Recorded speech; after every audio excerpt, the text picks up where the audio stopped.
पुरी सदर मुख्य चिकित्सालय एवं रेफराल हॉस्पिटल भावे उभा होइछि। सामान्य रोग नहीं हॉस्पिटल गले सेठारे नियोजित थिबा डाक्तर रोगी को चिकित्सा करबा परिवर्ते भुवनेश्वर किंबा कटक रेफर कर देउथिबा पुरी जिला आम आदमी पार्टी अभियोग होइछि। पुरी जिलार प्राय 15 लाख लोक एही हॉस्पिटल उपरे निर्भरशील। दैनिक प्राय 1000 रोगी पुरी हॉस्पिटल को आसथांती, किंतु डाक्तर अधिकांश रोगी को निजे चिकित्सा करबा परिवर्ते रेफर कर देउथिबा आप अभियोग करछि। अन्यपटे दीर्घ वर्ष धरी श्री जगन्नाथ मेडिकल कॉलेज को कार्यक्षम न करबा घटना को आप उभय केंद्र और राज्य सरकार बर्षिछि। जय जगन्नाथ देखुं जो नेमप्लेट धरी मुझा किसी बार्ता दूसरी कहीं जो पुरी में स्थापित है मेडिकल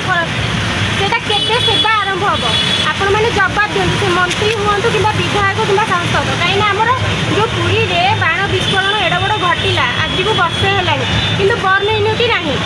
जहाँ भी टिके कटक पठे दौरान डाक्तर मैंने आमर से सबकि सुविधा अच्छी कि सहीटा केवे खोल बास आम जवाब दरकार आपण मैंने केवे जवाब देवे आम आगे चाहिए। आमर पुरी सहर में गोटे मेडिकल कॉलेज स्थापित है बहुत सुंदर कथा ताकू केवे कार्यकारी करें एपर्तन जापारू सबू प्रकार सुविधा से सुविधा सुयोग सरकार कले कि एपर्तन चालू होनी से आम आज पुरी सहर में गोटे कार्ड छापिक लोक मानक जनाऊँ प्रकृत केवे आरंभ हम तार जवाब किए देवे आमको सरकार दयाकोरी जवाब रखिए और तुरंत चालू करने व्यवस्था करेंगे आशा करें। भैया कौन से मेडिकल कॉलेज दुनिया पैसा खर्च है बर्तमान सुधा तो किसी तार जना पड़ूनी तार स्थिरता केवे खोल कौन हम तार स्थिरता जना पड़ू दीर्घ दिन सरकार रही ता भी करें ये 9 मास उभय सरकार केंद्र सरकार और राज्य सरकार रही स्वास्थ्य विभाग मंत्री हो केंद्र सरकार मंत्री हो पदक्षेप नौना सी आसुँच पुरी सहर को आसुँच किंतु मंत्री मैंने आसुँच डायरेक्टर मैंने आसुँच प्रशासन आसुँच महत्व भाव में आसुँच किंतु बर्तमान सुधा ये हॉस्पिटल उपर हो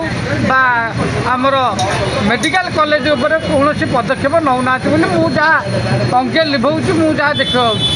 मुझे गोटे सांबादिक हिसाब से पुरी सहर बुलूची सब देखुची आया कहले कौन हम